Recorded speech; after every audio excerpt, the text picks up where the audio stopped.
ਆ ਪਿਛਲੀ ਈਦ ਨਹੀਂ ਲੰਘੀ ਵੱਡੀ ਬਾਬਾ ਜੀ ਯਾਰੋ, ਪਿਛਲੀ ਈਦ ਨਹੀਂ ਲੰਘੀ ਜਿਹੜੀ ਆ ਵੱਡੀ,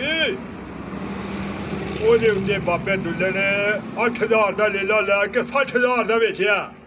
8000 ਦਾ ਲੀਲਾ ਲੈ ਕੇ 60000 ਦਾ ਵੇਚਿਆ। ਜਣੇ ਪਾਠੂ ਲੱਭ ਕੇ ਮੈਨੂੰ ਮੈਂ ਲੀਲਾ ਲੈ ਕੇ ਭੱਜਾਂ। ਉਹ ਆਂਦੇ ਨੇ ਬਾਬਾ ਜੀ ਵੇਚਣਾ ਜੇ।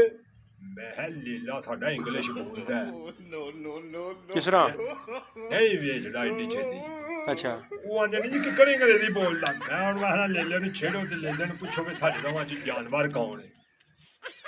ਲੇਲੇ ਨੂੰ ਨਾ ਛੇੜਿਆ, ਉਹਨਾਂ ਪੁੱਛਿਆ ਵੀ ਸਾਡੇ ਵਿੱਚ ਜਾਨਵਰ ਕੌਣ ਹੈ। ਉਹਨੇ ਆਖਿਆ ਮੈਂ। ਲੇਲਾ ਅੰਗਰੇਜ਼ੀ ਬੋਲਦਾ। ਅੱਛਾ ਹੁਣ ਮੈਂ ਪੁੱਛਿਆ ਜੀ ਹੁਣ ਇਹਨੂੰ ਪੁੱਛੋ ਵੀ ਤਾਂ ਕੁਰਬਾਨੀ ਕਿਹਦੀ ਹੋਣੀ ਹੈ।